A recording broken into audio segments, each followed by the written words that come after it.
Assalamualaikum warahmatullahi wabarakatuh. Halo Sobat Mustafidin, sahabat pencari faedah Islami untuk menambah ilmu dan wawasan.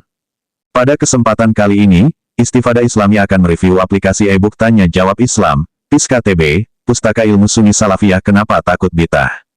Aplikasi ini bisa Sobat download di Play Store dengan kata kunci PIS-KTB, atau Tanya Jawab Islam dari islamuna.info. Sesuai dengan judulnya, e-book ini berisi kumpulan tanya-jawab seputar hukum Islam dari grup Facebook Pustaka Ilmu Sunni Salafiyah Kenapa Takut Bid'ah, atau yang lebih dikenal dengan sebutan PIS-KTB, yang memfokuskan pada kajian tauhid, fikih, hadis, tafsir dan lain-lain, termasuk konsultasi syariah. Untuk mengenal aplikasi ini lebih dalam, Sobat bisa membaca Mukodimah PIS-KTB, tentang PIS-KTB, elemen PIS-KTB, dan lain-lainnya yang bisa Sobat lihat dari mengklik garis 3 yang ada di pojok atas kiri dari aplikasi ini.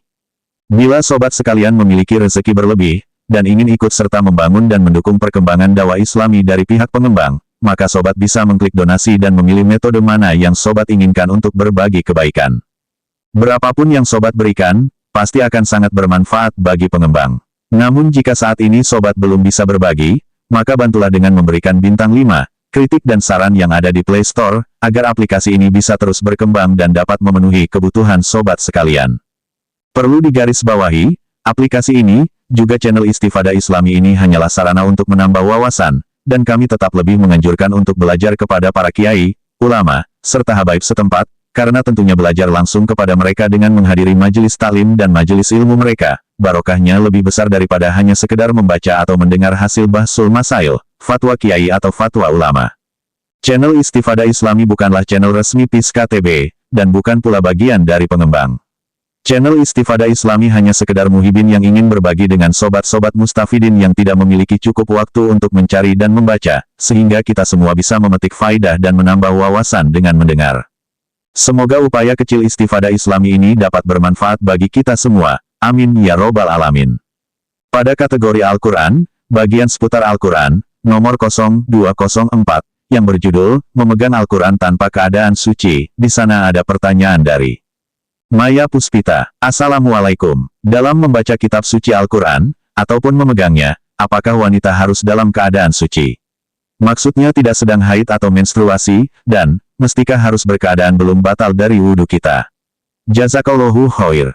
Dijawab oleh Masaji Antoro. Waalaikumsalam warahmatullahi wabarakatuh. Hukum memegang Al-Quran tanpa keadaan suci adalah sebagai berikut.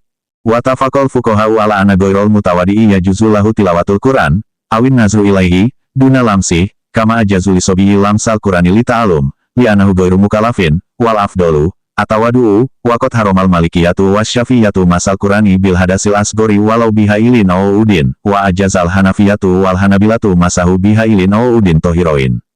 Para ulama ahli fikih kalangan Hanafiyah, Syafiyah, Malikiyah dan Hanabilah sepakat membolehkan membaca Al-Quran atau sekedar melihatnya meskipun tanpa wudhu, tapi tidak dalam masalah menyentuhnya. Mereka juga sepakat, bagi anak-anak kecil pun dibolehkan memegang Al-Quran untuk belajar, karena mereka masih belum mukalaf, namun, yang utama adalah tetap memakai wudhu. Kalangan Malikiyah dan Syafi'iyah mengharamkan memegang Al-Quran saat seseorang menanggung hadas kecil meskipun memakai sarana hail, yakni penghalang, atau memakai kayu, walaupun tidak menyentuhnya secara langsung. Namun kalangan Hanafiyah dan Hanabilah membolehkannya asalkan penghalang atau kayunya suci dari najis. Kitab Fiqhul Islami, Juz 1, halaman 395. Dalil dari Al-Quran, tentang hukum memegang Al-Quran tanpa keadaan suci dapat kita temukan dalam Quran Surat Al-Waqiah, ayat 77-80, yang artinya, sesungguhnya Al-Quran ini adalah bacaan yang sangat mulia, pada kitab yang terpelihara, tidak menyentuhnya kecuali orang-orang yang disucikan, diturunkan dari Robbil Alamin. Quran Surat Al-Waqiah, ayat 77-80. Dalam tafsir Jalalain diterangkan, La yamasuhu khobarun bimanan nahyi, ilal mutoharun, alazi toharu angfusahum minal ahdas. Kata, La yamasuhu, berupa khobar dengan makna larangan, sedangkan kata, ilal mutoharun, adalah orang-orang yang mensucikan dirinya dari hadas. Sumber kitab, Tafsir Jalalain, bersama Hasyiyah Sawi, Juz 4, halaman 166, cetakan Darul Ihya'il Kutubil Arabiyah, dan halaman 717 dalam Maktabah Syamilah. Dalam tafsir Ibnu Katsir ada keterangan, Waqala ahorun, la yamasuhu ilal mutoharun, ay minal janabati wal hadasi. Qalu, walafzul ayati khobarun, wa manaha, atolab qalu, wal muradu bil Qur'ani hahuna, al-mushafu, kama rawa Muslimun, an Ibni Umar. Ana Rasulullah sallallahu alaihi wasallam naha ayusafiru bil Qur'ani ila ardil aduwi, mahofatan ayana lahul adu.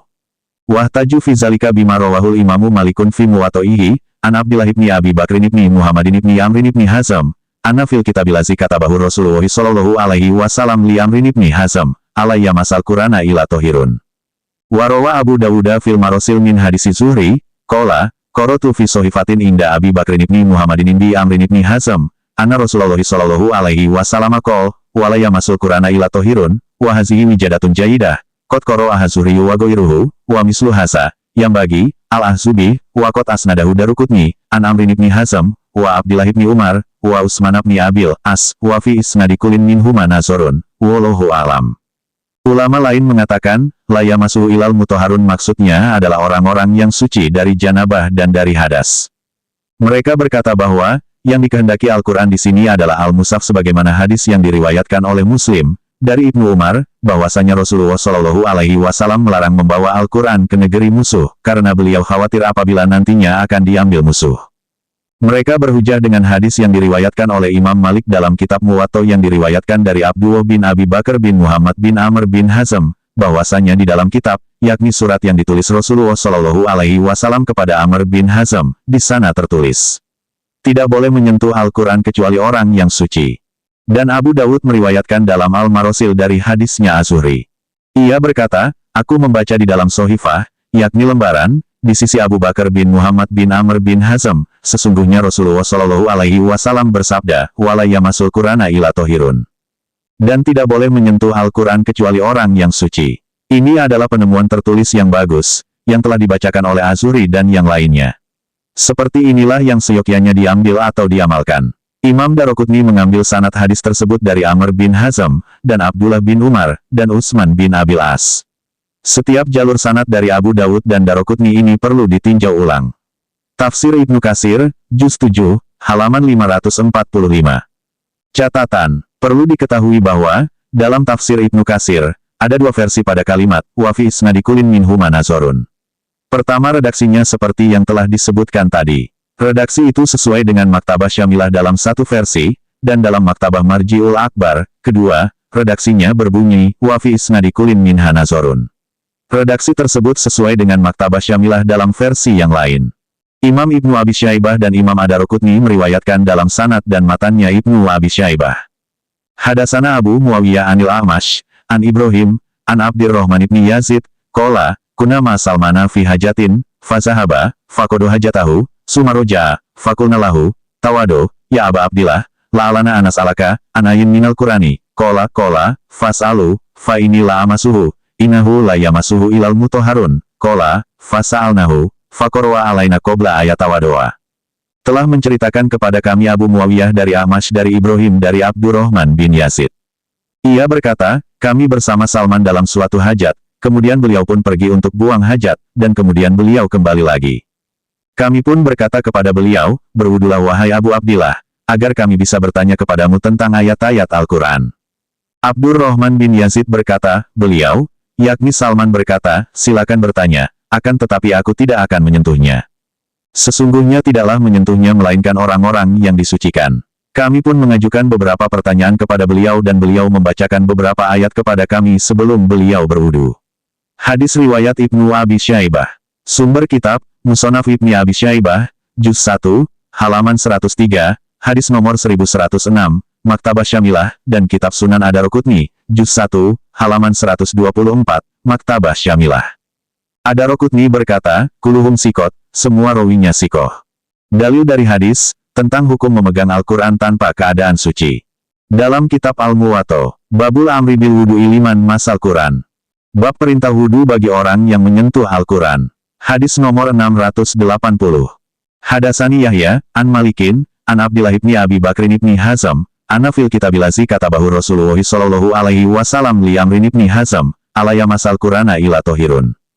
Telah menceritakan kepadaku, Yahya, dari Malik, dari Abdullah bin Abu Bakar bin Hazm, bahwa, di antara isi surat Rasulullah Shallallahu Alaihi Wasallam yang beliau tulis untuk Amr bin Hazm adalah, bahwasanya, tidak ada yang boleh menyentuh Al-Quran kecuali yang bersuci.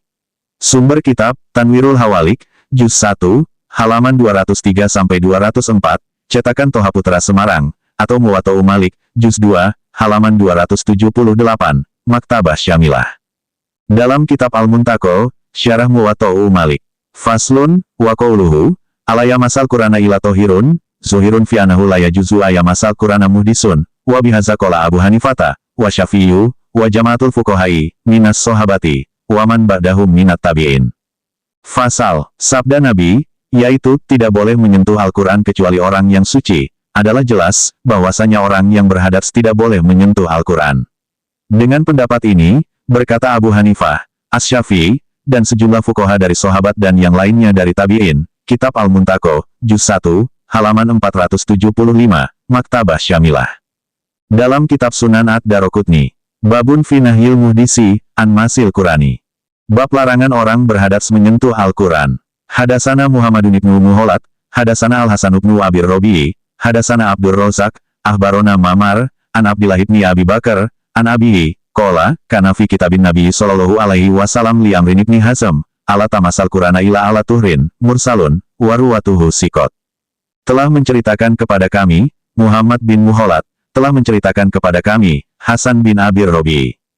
Telah menceritakan kepada kami, Abdur Rozak, telah menghabarkan kepada kami, Mamar, dari Abdullah bin Abu Bakar, dari bapaknya, ia berkata, terdapat di dalam surat Nabi Shallallahu Alaihi Wasallam kepada Amr bin Hazm, engkau tidak boleh menyentuh Al-Quran kecuali dalam keadaan suci. Hadis mursal, semua rawinya sikoh. Hadis riwayat Daraqutni, kitab, Sunan Ad-Daraqutni, Juz 1, halaman 121. Dalam Sahih Ibnu Hibban tertulis, wala yamasul Qur'ana ila tohirun. Jangan menyentuh Al-Quran kecuali orang yang suci. Hadis riwayat Ibnu Hibban. Sumber kitab, Sahih Ibnu Hibban, Juz 14, halaman 501, hadis nomor 6559, Maktabah Syamilah. Dalam kitab Al-Mustadrak pun tertulis, wala yamasul Qur'ana ila tohirun. Jangan menyentuh Al-Quran kecuali orang yang suci. Hadis riwayat Hakim. Haza hadisun sohihun. Ini hadis sohih. Sumber kitab, Al-Mustadrak, Juz 3, halaman 479, hadis nomor 1399, Maktabah Syamilah. Dalam kitab Sunanul Kubro lil Baihaqi, Babul Haidi la tamasul mushafa wala takro'ul Qur'ana. Bab wanita haid tidak boleh menyentuh Al-Quran dan tidak boleh membaca Al-Quran. Ahbarona Umar ibn Abdil Aziz ibn Umar ibn Qotadata, Ahbarona Abu Amrin ibn Mator, hadasana Ahmad ibn Hasan ibn Abdil Jabar As-Sufi, hadasana Al-Hakam ibn Musa, hadasana Yahya ibn Hamzata, an Sulaiman ibn Dawuda, hadasani Az-Zuhriyu, an Abi Bakrin ibni Muhammadin ibni Amrin ibni Hazm, an Abihi, an Jadihi, anna Rasulullah sallallahu alaihi wasallam kataba ila ahlil Yamani bi kitabin fihil faroidu was sunanu wad diyatu, wa ba'asa bihi ma Amrin ibni Hazm, fazakarol hadisa, wa fihi kola. Wala yamasul Qur'ana ila tohirun, arsalahu goiruhu, wallahu alam. Telah menghabarkan kepada kami Umar bin Abdul Aziz bin Umar bin Qatadah. Telah menghabarkan kepada kami Abu Amr bin Mator, telah menceritakan kepada kami Ahmad bin Al-Hasan bin Abdul Jabar As-Sufi, telah menceritakan kepada kami Hakam bin Musa, telah menceritakan kepada kami Yahya bin Hamzah, dari Sulaiman bin Daud, telah menceritakan kepadaku Zuhri dari Abu Bakar bin Muhammad bin Amr bin Hazm, dari bapaknya, dari kakeknya, sesungguhnya Rasulullah Shallallahu Alaihi Wasallam menulis kepada penduduk Yaman, dengan surat yang di dalamnya ada fardu, sunnah dan diyat. Beliau mengutus dengan membawa surat bersama Amr bin Hazm. Rawi menuturkan hadis dan di dalamnya, beliau bersabda, dan jangan menyentuh Al-Quran kecuali orang yang suci. Rawi lainnya meriwayatkannya dalam bentuk hadis mursal. Hadis riwayat Baihaqi. Sumber kitab, As-Sunanul Kubro lil Baihaqi, Juz 1, halaman 344, hadits nomor 1354. Dalam kitab Al-Muwatta pun tertulis, Wahadasani, an Malikin, an Ismail ibni Muhammadin ibni Sadin ibni Abi Waqqas, an Musa bin ibni Sadin ibni Abi Waqqas, Anahu qol, kuntu umsikul mushafa ala Sadin ibni Abi Waqqas, fahtakaktu, fakola Sadun, la'alaka masista zakarok, kola, fakultu, naam, fakola, kum, fatawadoa, fakumtu, fatawadotu, suma rojaktu. Telah menceritakan kepadaku dari Malik, dari Ismail bin Muhammad bin Sa'ad bin Abi Waqqas, dari Musab bin Sa'ad bin Abi Waqqas, bahwasanya dia berkata, aku memegang mushaf di hadapan Sa'ad bin Abi Waqqas, lalu aku menggaruk-garuk kemaluanku. Beliau lantas berkata, engkau menyentuh kemaluanmu. Benar, jawabku. Beliau berkata, berdirilah lalu berwudulah. Aku lantas bangkit berdiri dan berwudu lalu aku kembali. Sumber kitab, Tanwirul Hawalik, Juz 1, halaman 64, cetakan Toha Putra Semarang, atau Kitab Muwatta Malik, Juz 2, halaman 58, hadis nomor 128, Maktabah Syamilah. Derajat hadis la yamasul Qur'ana ila tohirun. Ditutur dalam kitab Majma'u Zawaid. Babun fi masil Qur'ani. Bab menyentuh Al-Quran. An Abdillah ibni Umar, anna Rasulullah sallallahu alaihi wasallam qol, la yamasul Qur'ana ila tohirun.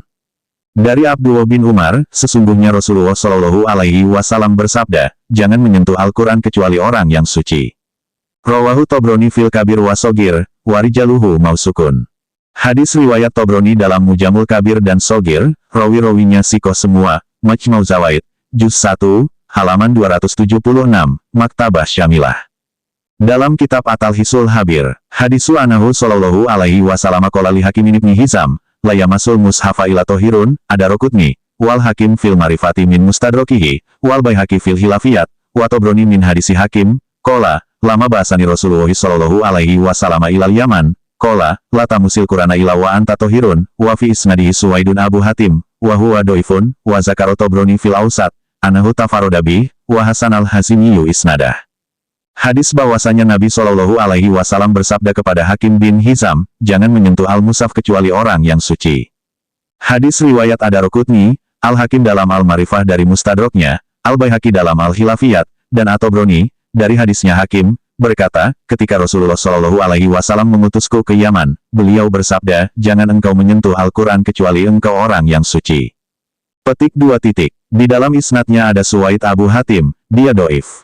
At-Tobroni menuturkan bahwa dia, yakni Suwaid, menyendiri dengan hadis tersebut. Al-Hazimi menghasankan isnad hadis tersebut. At-Talhisul Habir, Juz 1, halaman 131, Maktabah Syamilah. Dalil dari kitab fikih. Dalam kitab Al-Majmu', Syar' al-Muhasab. Fi mazahibil ulama, fi masil mushafi wa hamlihi, mashabuna tahrimuhuma, wa bihi qala Abu Hanifata wa Malikun wa Ahmadu wa jumhurul ulama. Di dalam mazhab ulama tentang menyentuh dan membawa mushaf. Mazhab kami keduanya haram, dan dengan pendapat ini berkata Abu Hanifah, Malik, Ahmad dan jumhur ulama. Al-Majmu', Juz 2, halaman 72, Maktabah Syamilah. Dalam kitab Al-Hawi lil Mawardi. Mas'alatun, wujubu toharoti lihamlil mushafi wa masihi. Sub masalah, wajibnya bersuci untuk membawa dan menyentuh mushaf. Qala Syafi'i radhiyallahu anhu, wala yahmilul mushafa wala yamassuhu ila tohirun. Imam Syafi'i radhiyallahu anhu berkata, jangan membawa dan menyentuh al-mushaf kecuali orang yang suci. Al-Hawi lil Mawardi, Juz 1, halaman 143, Maktabah Syamilah. Dalam kitab Majmu'ul Fatawa, wasu'ila, hal yajuzu masul mushafi bigoiri wudu'in amla. Fa'ajaba, mashabul aimatil arba'ati anahu la yamasul mushafa ila tohirun, kama qala fil kitabilazi katabahu Rasulullah sallallahu alaihi wasallam li Amrin ibni Hazm, ala yamasal Qur'ana ila tohirun, qala Imam Ahmad, la syaka anna nabiyya sallallahu alaihi wasallam katabahu lahu, wa huwa aidon qaulu Sulaiman al-Farisi, wa Abdillah ibni Umar, wa ghairihima, wa la yulamul lahuma minas sahabati muholifun. Ibnu Taimiyah ditanya, apakah boleh menyentuh mushaf tanpa wudu? Beliau menjawab, pendapat imam mazhab yang 4, mushaf Al-Quran tidak boleh disentuh melainkan oleh orang yang suci sebagaimana dalam surat yang dikirimkan oleh Rasulullah kepada Amr bin Hazm, ala yamasal Qur'ana ila tohirun. Tidak boleh menyentuh mushaf kecuali orang yang suci. Imam Ahmad mengatakan, tidaklah diragukan bahwa Nabi Shallallahu Alaihi Wasallam telah menuliskan surat tersebut kepada Amr bin Hazm. Dan ini juga pendapat Salman al-Farisi, Abdullah bin Umar, dan yang lainnya. Tidak diketahui adanya sahabat lain yang menyelisihi pendapat dua sahabat ini. Kitab Majmu'ul Fatawa Ibnu Taimiyah, Juz 21, halaman 266. Kalau kita membawa Al-Quran saat bepergian, terus dimasukkan ke dalam tas saat membawanya, boleh tidak? Jawabnya, boleh, bila niatnya semata-mata membawa tas. Bila niatnya membawa Al-Quran yang ada di dalamnya, atau niat membawa tas serta Al-Quran yang ada di dalamnya, maka haram. Wa iza kanal mushafu mauduan fi amtiatil manzil, fi sundukin au malabisa au nahwi zalik, fa'inahu la yahilu hamlu hazihil amtiati biduni wudu'in, ila iza kanat hiya maksudatan bil hamli wahdaha, fa'iza kusida hamlul mushafi ma'aha, au kusida hamluhu wahdah, haruma zalika biduni wudu'in.